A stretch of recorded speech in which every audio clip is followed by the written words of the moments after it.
What's good, YouTube? It's your boy Johnny Finesse. Welcome back to the channel. And today we have another Jimmy Highroller video. Today we have the one time that Michael Jordan watched his kids get torched by an NBA player.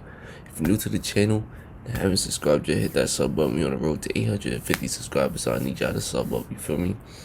And that bell notifications too, so you don't miss a thing again. You feel me? That being said, let's get into it. To go back and look at the high school rankings of some of the best NBA players today.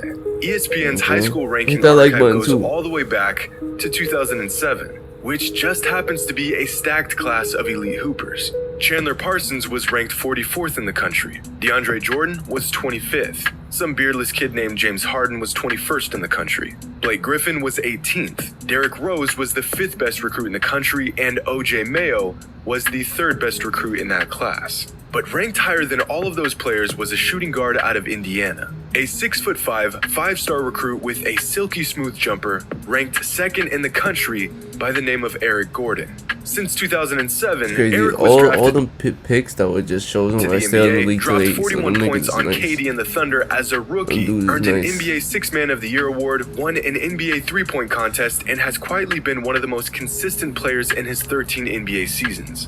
In the NBA, Eric isn't great, but he's definitely not bad. He's a good player. But in high school, Eric Gordon was untouchable. Mr. Basketball of Indiana, first team All-American, and as a senior had multiple 50-point games and averaged 30 points per game on 46% shooting from three. In fact, Eric was so good that he was given the nickname Air Gordon, resembling Michael Jordan with his freakish athleticism while wearing the number 23.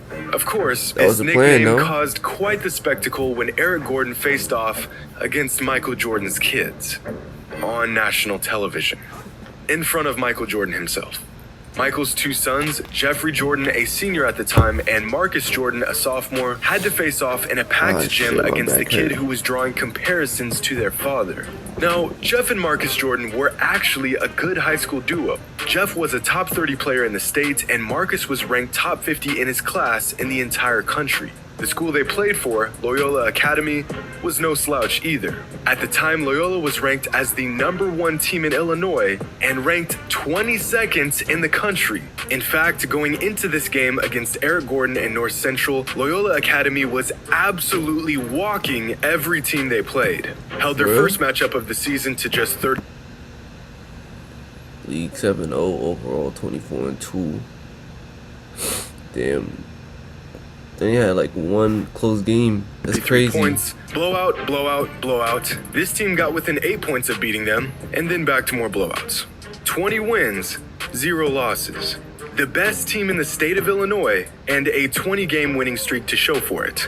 Their next opponent, North Central and their superstar, Eric Gordon. The Jordan boys and their squad were actually the favorites in this matchup, but going up against Eric Gordon, this game was said to be one of the premier games of the entire season, which is why it landed a spot on ESPN, in front of hundreds of thousands of people. Loyola Academy gets out to a hot start, sparked by an alley-oop from Marcus to Jeffrey.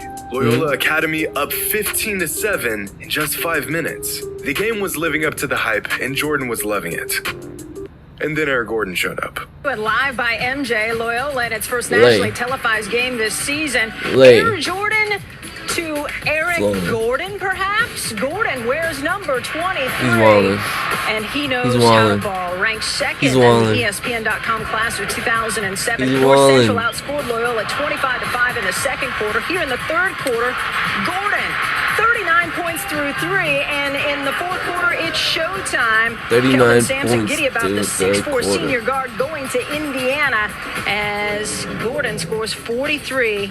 North Central hands Loyola Academy its first loss of the season. In front of Michael Jordan and company, Eric Gordon dropped a career-high 43 points on Michael's sons, putting up 18 of his team's 20 points in just the first quarter and getting Eric Gordon chance in the process. For the majority of the game, Marcus and Jeff were guarding Gordon. Well, tried to guard Gordon, but were left helpless as Eric did an uncanny impersonation of their father every time he came down the court. In what some reporters call one of the most electric high school basketball performances ever aired on ESPN, Eric finished his onslaught with a dunk that was special ordered for Michael Jordan in the crowd.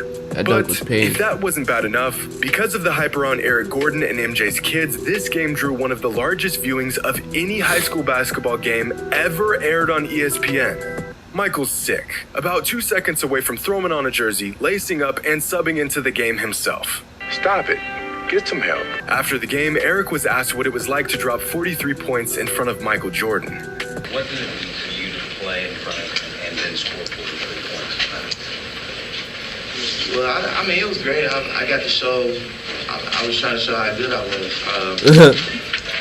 But it was really, I'd rather see my team win more than me scoring or this many points or do that or show fantastic plays. So I'd rather see my team win.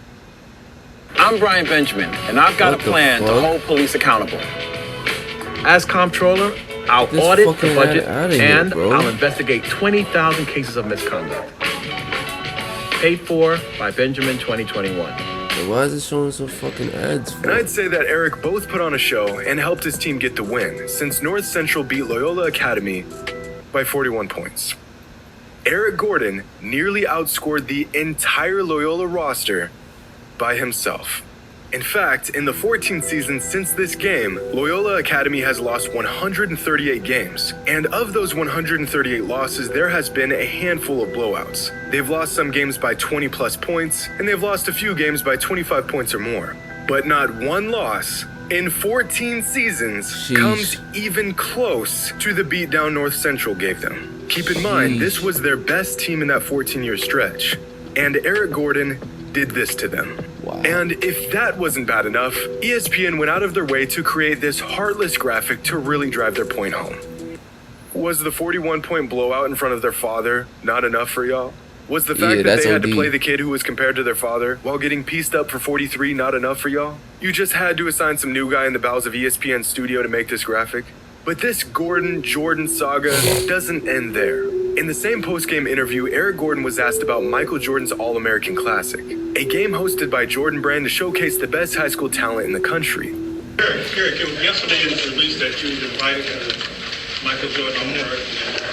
Comments on it? Well, I just heard about it the other day. It might have been yesterday, but it'd be great to probably play in it. And I don't really know too much about it, but it's just great to see that I've been nominated for it. Well, later that season, the Jordan Brand All-American team was announced, featuring the best high school players in the country. Players like Michael Beasley, Blake Griffin, Jeffrey Jordan. I'm sure that had nothing to do with the last name. Derrick Rose, OJ Mayo, and Eric Gordon. That same month, these All-Americans played in the Jordan Classic. And take a wild guess at who led their team to a victory as the leading scorer. That's right. You can't make this stuff up. Jeez. The kid who a couple months earlier spent 40 minutes torching MJ's kids for 43 points played in Michael's All-American Classic and led his team to a dub. MJ had to watch this kid get busy not once, but twice in the same season. The first time against his own kids on ESPN, and the second in his very own game. So if this has taught us anything, it's that you can't mess with Michael Jordan and get away with it. But you can drop 43 on his kids on national television, still get invited to his All-American game, and live to tell the tale. Hope you all enjoyed. And as always, that's crazy. Until next time. But it's not that crazy though, because we all knew his sons wasn't like that. So every time you say Michael Jordan, his son, his kids and shit, it's like, so what? It's his kids. It's not him himself. Like, why do you think he's gonna do the exact same thing? But if you made it to the end of the video, you obviously